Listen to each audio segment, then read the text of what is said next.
우리 해군의 최강 전력이 될 항모를 두고 논란이 일고 있습니다. 이전까지는 경항모냐 중형항모냐라는 논란이었지만 현재는 어떤 함재기를 탑재하냐로 논쟁의 범위가 확대되는 모양새인데요. 그런데 여기서 각기 다른 항모를 주장하는 사람들의 공통점이 있는데 바로 E2D와 같은 항모 탑재형 조기경보통제기의 도입이 절실하다고 주장하고 있습니다. 한편 경항모파는 우리군이 보유하고 있는 E737 조기경보통제기를 추가 도입하면 된다고 주장하고 있습니다. 또 다른 일각에서는 아무리 항공모함 전단의 위력이 뛰어나더라도 조기경보통제기가 없다면 항모는 쓸모없다고 주장하고 있습니다. 그렇다면 그들이 주장하는 조기경보통제기는 무엇일까요? 일반인분들도 조기경보통제기라는 단어를 많이 들어서 익숙하지만 이 기체가 정확히 어떤 일을 하는지 자세히 아시는 분들은 많이 없으신데요. 그래서 준비했습니다. 오늘은 여러분들이 모르는 조기경보기에 대해 알아보겠습니다.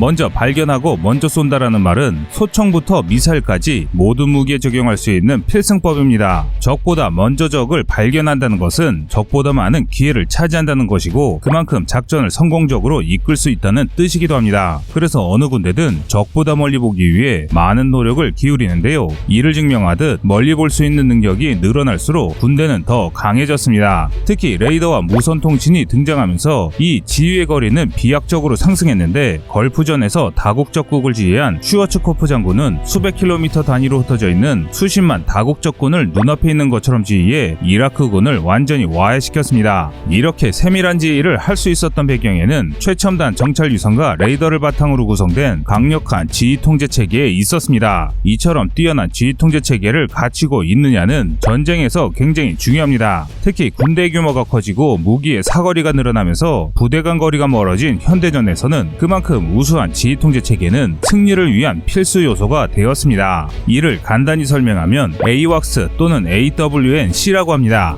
이 때문에 현대전에서는 조기경보통제기를 빼놓고는 전쟁을 논할 수 없습니다. 우리군 역시 4대 E737 AWNC를 보유하고 있습니다. 하지만 이 정도 숫자로는 발전하는 우리군을 감당하기에 턱없이 모자란다는 비판이 이어지고 있는데요. 특히 E2D와 같은 조기경보통제기를 운영할 수 없는 경항모로 항모전단을 편성하는 것에 대한 비판이 거세지고 있습니다. 그렇다면 조기경보통제기가 어떤 역할을 하길래 이런 논란이 일어나는 것일까요? 조기경보통제기를 알기 전에 먼저 알고 가야 할 게 있습니다. 현대전은 거의 대부분의 무기가 보이지 않는 비가시선 밖에서 발사됩니다. 이에 따라 무기의 사거리와 속도 그리고 정확성이 고도로 발달한 정밀유도 무기 PGM이 전장의 주류가 되고 있는데요. 그리고 이를 요격하기 위해서는 비가시선 밖에서 날아오는 PGM을 사전에 감지할 수 있는 탐지 장비가 필요하게 됐습니다. 바로 이 부분에서 절대적인 역할을 하는 것이 레이더입니다. 레이더가 없는 군대는 적의 공격을 피할 수도 적을 찾을 수도 없습니다. 하지만 대부분의 레이더는 지상이나 해상에 배치되어 있는데요. 그런데 전투무기 체계가 점점 고도화되고 스텔스 무기들이 등장하면서 보정형 레이더로는 정확한 탐지가 어려워졌습니다. 이 때문에 등장한 것이 하늘에서 최대 효율을 발휘하도록 개발된 공중 레이더라고 하는 공중 조기 경보기 AEW입니다. AEW는 공중 조기 경보를 의미하는 에어본 얼리 워링의 준말인데요. 말 그대로 적이나 적이 발사한 무기를 좀 더 빨리 찾아내 경보를 해주는 움직이는 이동형 경보체계라고 할 수 있습니다. 대표적인 예시로는 미국의 E2가 있습니다. E2는 원반형의 거대한 레이더를 항공기 상부에 탑재해 항모전단의 함정이 탐지할 수 없는 거리 밖의 적들을 찾아내거나 적의 공격을 함대에 경고해줍니다. 그리고 E2의 이런 기능은 조기경보기가 공중전만큼이나 해전에서 아주 결정적인 역할을 하게 해주는데요. 이는 레이더가 사용하는 전파의 특성과 지구의 구조 때문입니다. 지구는 원형의 형태인 것에 반해 레이더가 사용하는 전파는 직진성을 가지고 있습니다. 그래서 아무리 좋은 레이더라도 쏘아낸 전파가 지구 공면을 따라 날아가지는 못합니다. 게다가 직진하는 전파와 지구 공면 사이의 간격이 커지면서 레이더가 탐지할 수 없는 사각 역시 커지게 됩니다. 일례로 하와이에서 전 지구로 전파를 뿌릴 수 있는 레이더가 있다고 하더라도 그것은 전파를 뿌릴 수 있다는 것이지 모든 물체를 탐지할 수 있다는 이야기는 아닙니다. 따라서 하나의 강력한 레이더보다 여러 여러 개의 준수한 레이더를 중복해 배치하는 것이 더 효율적인 작전 환경을 제공하게 되는데요. 하지만 거대한 태평양에서 단 하나의 사각도 없이 촘촘히 레이더를 배치하는 것은 최강의 무기 체계를 보유한 미국조차도 불가능한 일입니다. 더 정확히 말하자면 시설을 유지하는 데 필요한 비용 대비 가성비가 맞지 않습니다. 그래서 이런 자연적인 환경을 극복하게 만들어준 것이 조기경보기입니다. 그래서 미국에는 E-2D라는 최신의 조기경보기가 각 항모에 배속되어 있는데요. E-2D는 E2 조기경보기의 개량형으로 조기경보기를 의미하는 AW가 아니라 조기경보통제기를 의미하는 AWNC로 분류됩니다. 그렇다면 조기경보기와 조기경보통제기의 차이는 무엇일까요? 말 그대로 통제 능력의 유무로 구분되는데, 기존의 조기경보기는 레이더로 적을 감시할 수 있지만 이를 그저 지입으로 전송하는 굉장히 수동적인 시스템이었습니다. 때문에 조기경보기가 습득한 정보가 지입으로 넘어가는 과정에서 왜곡되거나 손실됐을 때 적시에 대응하지 못하는 등의 문제가 발생했습니다. 그래서 조기경보기에 관제시설을 탑재해 작전 능력을 극대화한 것이 공중 조기경보 통제기입니다. 가장 유명한 것은 미국의 E3 센트리로 AWACS 시스템을 탑재해 강력한 통제 능력을 바탕으로 많은 활약을 했습니다. 그래서 공중조기경보 통제기를 AWACS라고 부르기도 하는 것입니다. 지금 미국이 운용하는 E-2D는 E3 AWACS로 많은 이득을 본 미군이 E-2의 공중통제 능력을 부여해 신규 생산한 기체들인데요. 대형 민항기인 보잉 707을 기반으로 제작한 E-3와 달리 크기가 작아 항모에서도 이착함이 가능한 것이 특징입니다. 그래서 정규 항모론자들이 항모를 대형화한다고 주장하는 이유가 바로 E-2D급 조기경보 통제기의 이착함 여부에 있습니다. 조기경보 통제기가 없는 경항모는 원해에서 조기경보 통제기를 운영할 수 없는데요. 그런데 아무리 먼저 보는 것이 중요하다지만 적을 공격할 수 있는 능력이 전무한 조기경보 통제기가 그만큼의 효용성이 있는지 의문이 드실 겁니다. 하지만 미국의 군사연구소의 자료에 따르면 다변화된 네트워크 작전 환경에서 조기경보 통제기 한 대의 위력은 F-22 한 대보다 더 치명적이고 위력적이라고 밝혔습니다.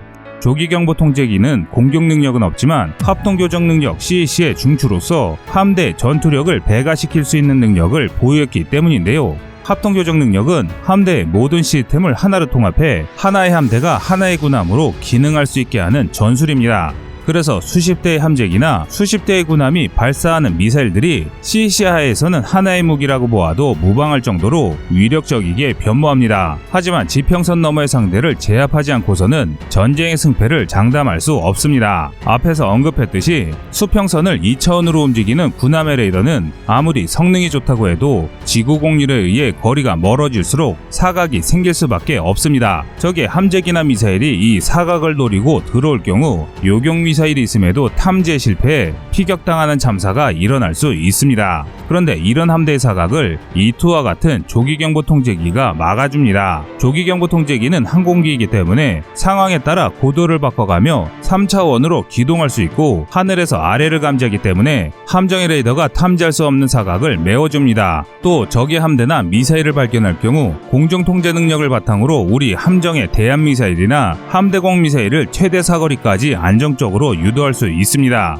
이 때문에 같은 무장과 함정으로 구성된 두 함대가 맞붙는다면 조기경보 통제기가 있는 쪽은 무기간 최대 사거리에서 교전하며 안정적으로 요격 임무를 수행할 수 있습니다. 반면 조기경보 통제기가 없는 함대는 레이더 밖에서 쏟아져 들어오는 미사일을 막다가 전멸할 수밖에 없습니다. 그래서 조기경보 통제기를 탑재할 수 없는 최신의 경항모라 할지라도 조기경보기를 탑재할 수 있는 중국 짝퉁 항모에 맞서 싸운다면 생존을 장담할 수 없게 됩니다. 이런 이유 때문에 한국의 현재 상황에 부담이 되더라도 대형 항모를 건조하자는 쪽으로 힘이 실리는 이유입니다. 현재 우리 공군에는 비교적 최신형이라고 할 수 있는 E-737 피스아의 조기경보 통제기가 4대 있고 추가 도입 역시 이루어질 것으로 보이는데요. E-737은 분명 훌륭한 조기경보 통제기이나 역할과 능력의 한계가 분명합니다. 또 합동교전 능력이 갈수록 중요해지면서 미래 전장에서 조기경보 통제기가 없는 항모전단은 거대한 관역에 지나지 않을 것이 분명합니다. 그래서 조기경보기를 탑재할 수 있는 중형 항모와 그 항모에 탑재할 수 있는 조기경보 통제기가 필요해진 것입니다. 그런데 얼마 전 한국이 새로운 항공기 기체 플랫폼 개발을 천명하면서